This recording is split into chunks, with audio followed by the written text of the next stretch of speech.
YN's POV. The fight between All Might and the villains didn't last nearly as long as anyone had thought it would. After just a few words spoken by All Might must have been enough to scare them away, but we all knew that wasn't the last we'd see of them. After the villains disappeared, Mr. Aizawa collapsed to the floor and was rushed to Recovery Girl. All Might had told us we'd continue our training another day and thanked everyone for the attempted help. The bus ride back to the hotel was quiet. A first for Class A1. No tea being spilled. No girls yelling at Minato. And no Bakugo screaming. It was just silent. Once we reached our hotel, we were told to stay in our rooms for safety reasons. I awkwardly walked with Momo to our room. We sat on opposite sides of the room. She read a book, and I tried to find something to watch on the TV. We suddenly got a report from the news. 2 children are being held captive. Where is All Might? The woman on the news said with worry. Me and Momo looked at each other and without a word walked out of the room together, hero suits in hand. We ran into Bakugo and Kiri's Hima on our way out of the hotel. They looked at us with confusion and we returned the gaze. What are you guys doing here? Momo asked them. I was wondering the same thing about you two. Kirishima said, crossing his arms and looking from me to Momo. Neither of us knew what to say, so we just exchanged gazes, hoping the other would speak up first. For fuck's sake, we saw the emergency broadcast too. We're heading out. Bakugo suddenly spoke up and showed us the hero suit he had in his hand. Me and Momo held ours up to show them, and they nodded their heads in sync. Me and Momo followed the boys out the hotel without another word. Le time skip Hugh. We ended up changing into our hero suits in a restaurant bathroom a couple blocks away from the hotel, but we did what had to be done without being caught by a teacher. We rushed to the location we saw on the news, and it looked even more terrifying in person than on the news. The building was an old, abandoned school. Of course we're here at night. You rolled your eyes to yourself. So, how should we go about this? You asked the group. Simple. Bakugo spoke up. We break the damn door down. And with that he stood and marched over to the front doors. He blasted it open with the help of his quirk. Well, that was easy. Kirishima smiled. He got up and followed Bakugo into the building. Me and Momo looked at each other. We shared a look of concern.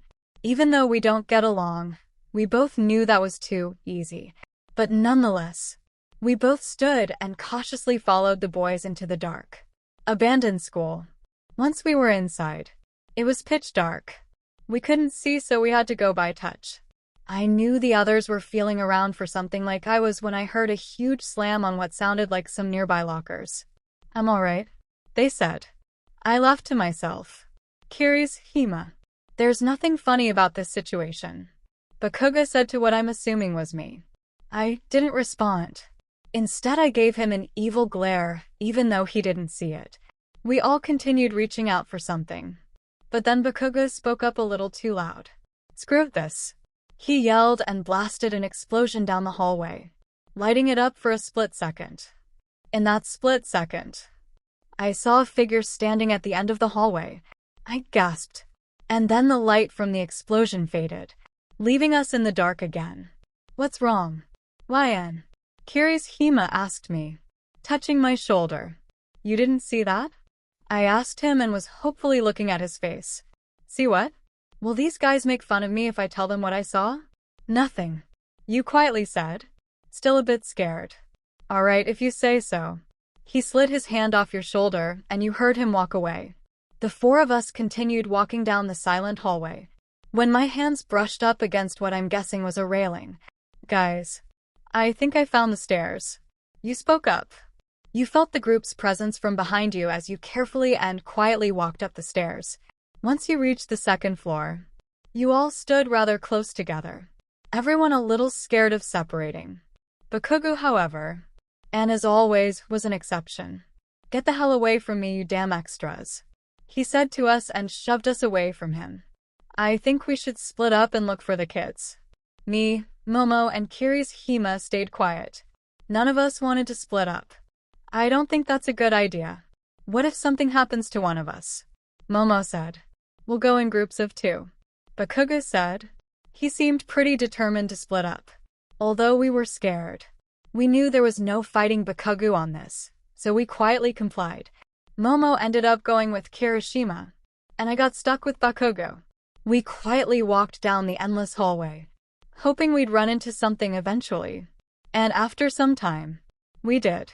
It just wasn't what we'd expected. About time. Without a warning, I was grabbed by someone and thrown over their shoulder.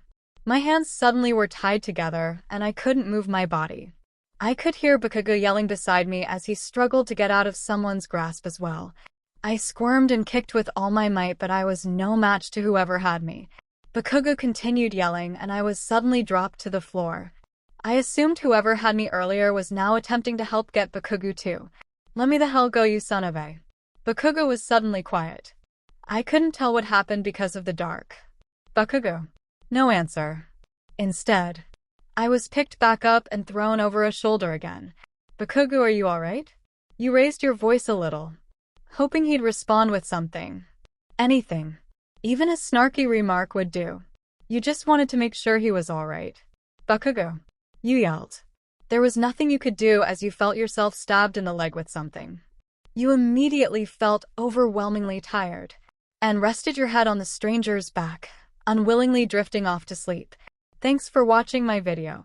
Make sure to like and subscribe to my channel so you won't miss anything I post.